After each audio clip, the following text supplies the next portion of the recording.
Who are you following? Everybody is following somebody or something. Put another way, everyone is a disciple. The question isn't, are you a disciple? It's who or what are you a disciple of? 2,000 years ago, a Hebrew rabbi by the name of Jesus made this invitation: come and follow me. He invited anyone and everyone to become his disciples or students in living. Over the last 2,000 years, millions of people have said yes to Jesus' invitation. It's changed not only their lives, but the course of human history, and it can do the same for you.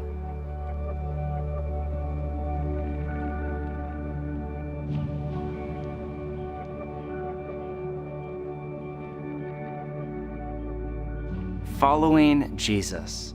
You likely recognize this language if you spent any time in the church. But what exactly does it mean? Does it mean we believe in a set of ideas called Christianity, or go to church on Sunday, or try really hard to be a good person? And this raises another question. How do we follow Jesus in the modern world, where we're all so busy and in a hurry and distracted by our devices, where burnout is a rite of passage and anxiety is like an electric pulse in our bodies all day long, living in cities that are noisy and full of people with totally different worldviews? What does it look like to follow Jesus today? This 8-session course is a primer on spiritual formation. The goal is to lay a foundation for you to begin a lifelong journey of apprenticeship to Jesus. You may be here and you're a brand new Christian just getting started on your spiritual journey. Or you may be here and you've been a Christian for your entire life, but you're ready to take your discipleship to Jesus more seriously. Or you may be a serious follower of Jesus, but you want to learn more about the practices of Jesus or how to craft a rule of life. Wherever you come from, we are so happy you're here.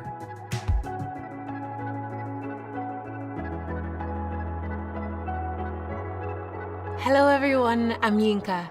I'm your host for this course alongside John Mark, and on behalf of all of us at Practicing the Way, welcome. We designed this course as an introduction to spiritual formation that will set you up for a lifetime of learning the practices and relational rhythms of the way of Jesus. And it's designed to be done in community with the people to your right and left. In each session, we'll learn about apprenticeship to Jesus. And then we'll send you away with spiritual exercises to take what you've learned and, in the words of Jesus, put them into practice.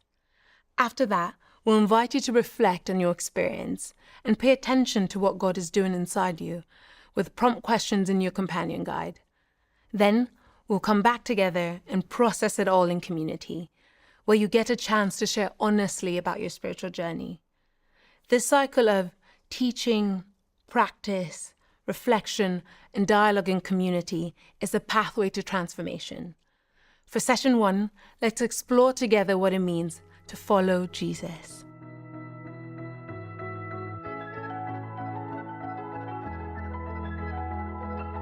Let's circle back to the story of Jesus calling his first disciples. The story is from Mark chapter 1, and in it, Jesus is walking along the Sea of Galilee when he comes upon Simon and Andrew, 2 brothers running a fishing business off the beach. Jesus says to them, "Come, follow me." And then we read this: "At once they left their nets and followed him." If you've read this story before, it's easy to lose sight of just how bizarre it is. What would make Simon and Andrew drop everything? I mean, literally walk out of their business with no advanced planning, all to follow a rabbi with no income stream, no organization, no home even. Can you imagine? You're just sitting at the office and Jesus comes by and says, "Come, follow me," and you just walk out of your job right then and there. What would move Simon and Andrew to give up everything? Let me offer you a little backstory. In first century Israel, you would regularly see rabbis walking along the road or teaching at your village synagogue. The word rabbi means master or teacher. Rabbis were the revered teachers, not just of the Torah or the Bible of their day, but of life with God. Most of them were itinerant. They would travel from place to place to teach, and behind them would be a small group of students called talmidim. The Hebrew word talmid literally means learner, but it can also be translated student or follower.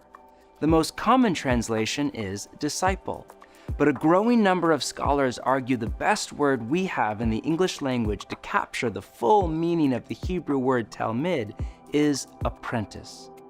The philosophy of education in the ancient world was nothing like ours in the modern West, where you go to class, sit through a lecture, and take notes for a test. It wasn't informational, it was formational. The goal wasn't just to learn about something, but to become someone.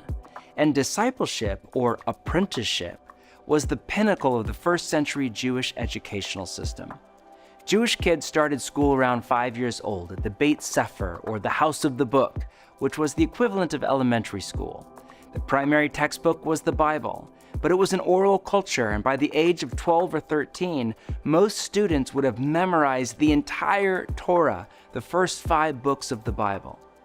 At that point, the vast majority of students went home to apprentice in the family business or work the family farm. But the best of the best would go on to a second level of education called Beit Midrash, or the House of Learning, where they would continue their studies. It was built off the side of the synagogue and run by a full-time scribe or teacher. By the age of 17, they would have memorized the entire Old Testament.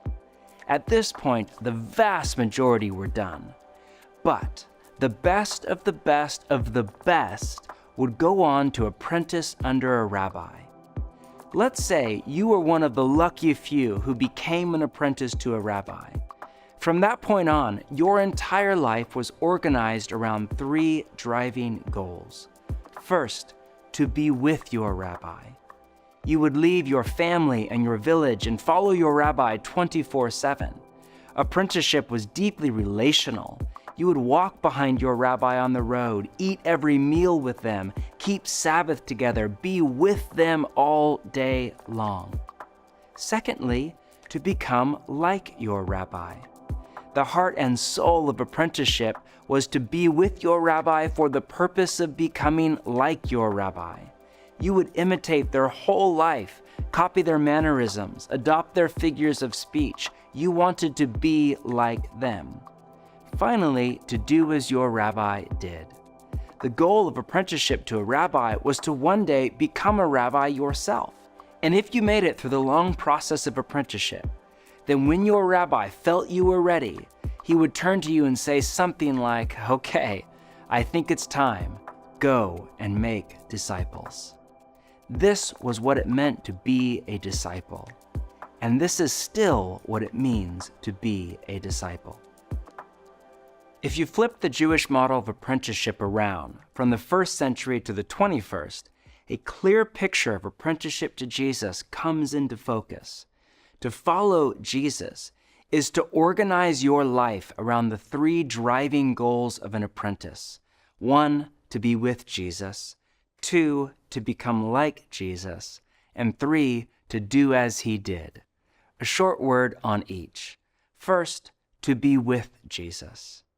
Jesus himself called his disciples to be with him. This is the first goal of an apprentice of Jesus, to spend every possible moment in awareness of and connection to him, in what the Dutch monk Thomas à Kempis called a familiar friendship with Jesus. Jesus himself said to his apprentices, "I have called you friends." And through friendship with Jesus, we enter into the inner life of God himself, the Trinitarian community of love. Through Jesus, we are enveloped in the love and joy and peace that is flowing between the Father and the Son and the Holy Spirit. And we live in connection to this love all day long. Jesus called this abiding. The French contemplative Madame Guyon called it continuous inner abiding. The pastor A.W. Tozer called it constant, conscious communion. But one of my favorites is from Brother Lawrence, who called it the practice of the presence of God. We can live this way in connection to Jesus, but it takes practice in turning our mind and heart to God all through the day. Dallas Willard, a teacher of spiritual formation, said this: "The first and most basic thing we can and must do is to keep God before our minds. This is the fundamental secret of caring for our souls. Our part in this practicing the presence of God is to direct and redirect our minds constantly to Him. In the early time of our practicing, we may well be challenged by our burdensome habits of dwelling on things less than God. But these are habits, not the law of gravity, and can be broken. A new grace-filled habit will replace the former ones as we take intentional steps toward keeping God before us. Soon our minds will return to God as the needle of a compass constantly returns to the north. If God is the great longing of our souls, He will become the pole star of our inward beings." So, the first goal of an apprentice, to be with Jesus. Our next goal is to become like Jesus. This is the bleeding heart of an apprentice, to be transformed from the inside out, to think like Jesus, feel like Jesus, talk like Jesus, live and love like Jesus. Jesus had this great line about how the apprentice is not above the rabbi, but everyone who is fully trained will be like their rabbi. Notice his language, everyone who is fully trained. This is a process. None of us become like Jesus in a flash from heaven, but through a long process of training and apprenticeship to Him. The term we use for this process is spiritual formation, which is the process by which our spirit, or our inner woman or man, is formed to be like Jesus Himself. Imagine what Jesus would look like expressed through your personality, gender, ethnicity, stage of life, and culture. Imagine if you were to become more loving, joyful, peaceful, patient, and kind, if you were to become more like Jesus. This is the second driving goal of an apprentice of Jesus. Finally, it's to do as He did. Remember Jesus' invitation, "Come, follow me, and I will send you out to fish for people." In English, this sounds like a cheesy pun, but it's not. Fishers of people was a first-century idiom for a great rabbi, because the most brilliant rabbis had the ability to capture your heart and mind with their teaching. Jesus is saying, "Come follow me and I'll train you to do what I do." Think about it. If you're an apprentice to a plumber, then at the end of your apprenticeship program, your goal isn't just to know all about plumbing, it's to be able to plumb a house. In the same way, the goal of an apprentice of Jesus isn't just to know all about Jesus, but to be able to do the kinds of things He did, to join Jesus in His work of preaching, teaching, serving, healing, prophesying, and deliverance. This may sound impossible to you, but as you are with Jesus and become like Him, you will naturally find yourself saying and doing the kinds of things He said and did. Be with Jesus, become like Jesus, do as He did. This is what we mean by practicing the way of Jesus. The first followers of Jesus called themselves the Way, or followers of the Way. The way of Jesus is not just a set of beliefs, a theology or philosophy of life, and it's not just a moral system, a list of do's and do-nots. It is that, but it's so much more. It's a way of life based on that of Jesus Himself. To apprentice under Jesus is to practice His way, and over a lifelong spiritual journey to be transformed.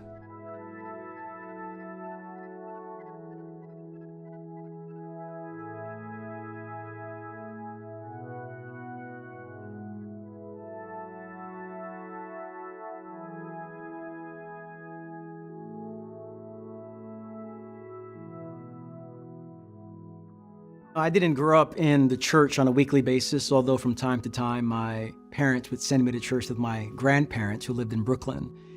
And one day, as a 19-year-old experiencing lots of anxiety, lots of relational challenges, I came to church and someone preached a message about having life in God. And the message was so compelling that I said, yes, that's the kind of life that I am longing for, the life I'm looking for, a life of communion with God. And so I said yes to Jesus, to follow him in a small church in Brooklyn. After that, I found myself with lots of questions about what it means to follow Jesus now. I walked down the street to see my grandfather Marcus, who was a man who knew God in profound ways. And he had a way of just sitting at the edge of his bed, reading his Bible with an M&Ms in his hand. And I walked into his bedroom one day and said, Grandpa, I've made a decision to follow Jesus. He was at the service there, so he saw it, but he looked at me and said, what you have had is an encounter with God, but now you need a life of formation to sustain that. And he asked me to sit down next to him. I sat down with him, and I had just lots of questions about the Bible. And for hours that day, which would lead into doing that for 4 to 5 times a week, 2 to 3 hours each time for 8 months before he died, we would pore over the scriptures. I would ask him questions about prayer, about studying the Bible, about journaling my prayers to God. And in those first 8 months, I met God in some significant ways in that one little relationship that I had in a small bedroom in Brooklyn. And that set me on a new trajectory, a fresh trajectory of what it means to follow Jesus, incorporating my entire life under his rule, under his reign. And at the time of this conversation here, it's been 25 years and quite a foundation to have.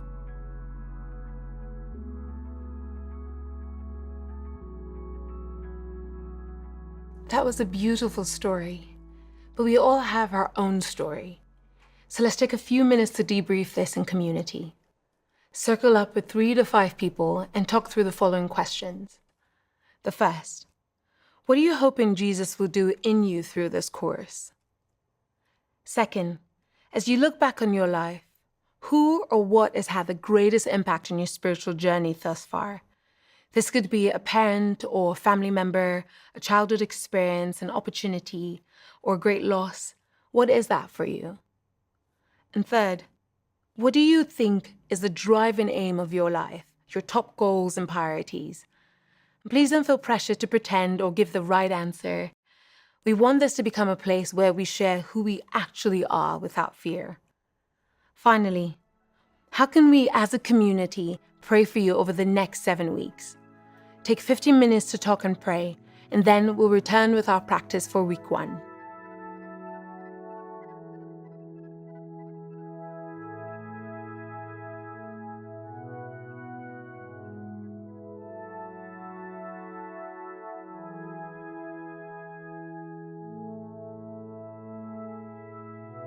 As we said, each week we'll offer you practices or spiritual exercises to turn the idea of following Jesus into a reality in your daily life. Because information alone is not enough for transformation. To be transformed, we have to get the teachings of Jesus into the muscle memory of our bodies. A few things you should know before we turn to this week's practice. First, alongside this course, we're reading the book Practicing the Way by Mark. This week, we're reading part 1. Secondly, go ahead and pull out your companion guide for this course. In it are weekly exercises, questions for reflection, short readings, and more. If you don't have a copy yet, it's available through the Practicing the Way site as a free digital download or in a print-on-demand version. But we recommend you order the hard copy to stay away from your phones during prayer. To begin the course, we'll invite you to take the spiritual health reflection. This is a self-assessment we developed for you to plot yourself in the spiritual journey. Once you have a baseline, you can return and retake the assessment in the future in order to better name Jesus' invitation to you along the way. To access the spiritual health reflection, just follow the link in your guide to visit practicingtheway.org.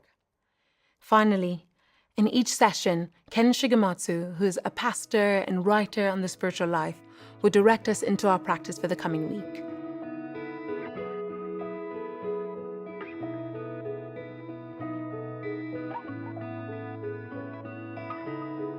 Thank you for joining us. It's such a gift to connect with you in this way.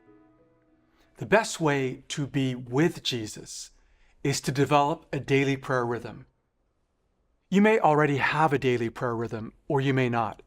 But whatever your approach, you will see in our guide that our exercise for week 1 is to develop a daily prayer time and place to connect with God in solitude and silence. This exercise can be done in a few minutes, or you can take up to an hour. The key is to start where you are, not where you feel you should be. If 2 or 3 minutes is all you have, start there and then take the next step. I like to get up early and go for a walk with our golden retriever, and then sit in a quiet spot in our house. Your morning with Jesus might begin by making a cup of tea or coffee, or you might sit cross-legged on the floor, breathing slowly in and out through your nose. You might begin by praying a psalm, such as the 23rd Psalm, or reading another scripture. Here are a few suggestions as you develop your practice of prayer. First, identify a quiet place that is distraction-free. This could be a corner in your home or a nearby park. Find somewhere where you can focus and be at peace. Second, identify a quiet time. For many people, first thing upon waking is the best possible time to pray. But for you, it may be before bed, or while your baby is napping mid-morning, or on a lunch break.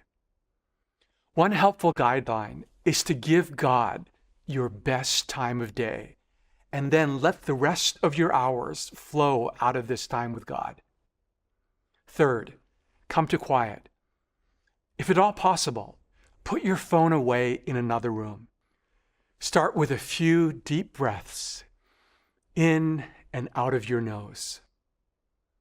Give your mind and body time and space to calm down. This may take a few minutes. Remember, you're not in a hurry. Fourth, open your heart to God in prayer. Though this may feel unfamiliar and you might not know where to begin, you don't have to start from scratch. For thousands of years, followers of Jesus have used the Psalms, a collection of poetic prayers found in the middle of the Bible, as a guide for daily prayer. The Psalms were designed to be actively prayed or recited, not just read. When we're struggling to pray, the Psalms give us structure to pray and words to express our deepest emotions. You might start with Psalm 1. You could read a short psalm or a portion of a longer psalm each day until you finish the entire book. As I said, this can be done in 5 minutes, or it can easily take up to an hour. Whatever it looks like, the goal this week is to set aside time daily to be with Jesus. The spiritual journey will involve our entire lifetime as we deepen and are transformed by our friendship with Jesus. God bless you as you experience God's presence in silence and solitude.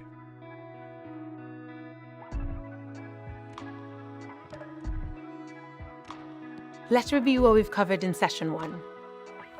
Following Jesus is based on the first century practice of rabbis and apprentices.